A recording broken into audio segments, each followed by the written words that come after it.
देख रहे हैं इंटरनेशनल एजेंडा और मैं हूं नगमा। हमारी नई सीरीज नमस्ते इजिप्ट में इस हफ्ते इंटरनेशनल एजेंडा में हर रोज इजिप्ट की कहानियां।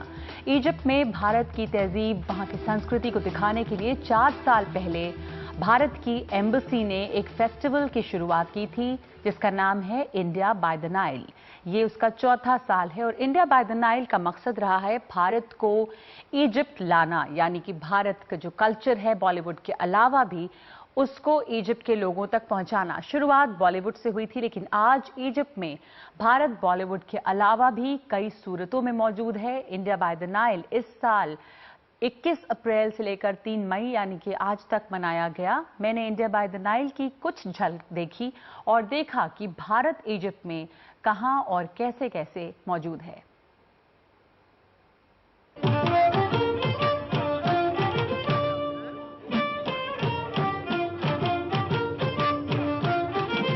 India by the Nile festival का चौथा साल है ये, और इसके जरिए मकसद है भारत की जो सभ्यता है, भारत की जो संस्कृति है, वो इजिप्ट के लोगों को दिखाना। एम्बेसडर भट्टाचार्य मेरे साथ इस वक्त यहाँ पे मौजूद है। इंडिया बाय द नाइल जो फेस्टिवल है वो इजिप्ट के लोगों में कितना पॉपुलर हो रहा है, इसके जरिए क्या हासिल करना चाह रहे हैं? Well, the first thing is India by the Nile today is the largest foreign festival in Egypt. And that itself shows what the huge power and draw of India is. Over the years, India by the Nile has evolved. It had started essentially as a Bollywood exposition, but obviously Indian culture is much, much more than Bollywood. It's Bollywood plus plus.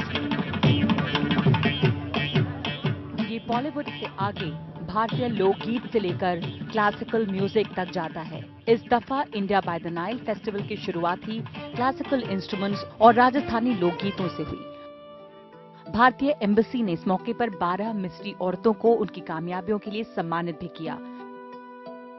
Egypt में भारत की तहजीब को लोग जानते हैं और इनमें से कई चीजों को अपना रहे हैं। बॉलीवुड तो है ही, जगह जगह योग स्टूडियो भी खुल गए हैं।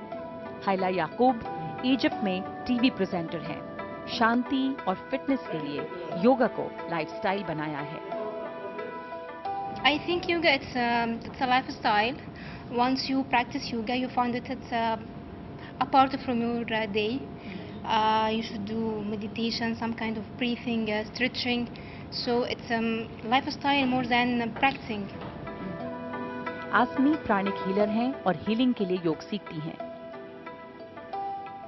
I'm studying healing, pranic healing, and I know many things about our spirituals, and I came to learn yoga. और इनसे मिलिए, ये एक फाइनेंशियल एनालिस्ट हैं, योग को किसी और एक्सरसाइज से बेहतर मानती हैं। Yeah, popular, very popular now. Pretty much everywhere there are yoga studios. People use it for many purpose. Most probably to be healthy. Some people take it like a physical activity. Some others take some spiritual meanings or some peace, inner peace, different aspects. पिछले 2 सालों में योग का चलन और बढ़ा है। Maulana Azad centre for Indian culture में योग की क्लासेस फुल हैं। इजिप्ट में योगा का बूम आया है और एकदम से हमारी जो एफर्ट हैं, हम जो इंडियन कल्चर को यहाँ पे इम्प्लीमेंट करना चाह रहे हैं, उस दिशा में योगा की हमारी जो संख्या है वो दुगनी हो गई है। कब से दुगनी हो गई है? जब से मैं आया हूँ तभी, उसके 1 महीने बाद से। तो ये अच्छी उपलब्धि है। दुगनी होने का मतलब आप इस तरह समझें कि हमारे पास सीटों की लिमिट है, केवल 30 सीटें हैं हमारे पास। तो वो तो सब भर जाती हैं, बाकी लोग बहुत सारे रह जाते हैं। भारत को पसंद करने की कई वजह हैं, जिनमें ज्यादातर इजिप्शियन के लिए सबसे बड़ी वजह है Amitabh Bachchan. Yeah, of course, all of us, know India. Amitabh Bachchan is the figure of India. So when you say India, number 1 is Amitabh Bachchan. Yes.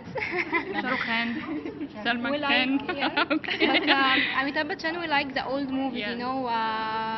When we are Mard, Coolie, Mard, Akbar, Anthony, these old movies, yeah. तो Egypt में भारत कई सूरतों में मौजूद है, जिनमें सबसे लोकप्रिय हैं बॉलीवुड यानी अमिताभ बच्चन और शाहरुख खान, योग और कथक भी।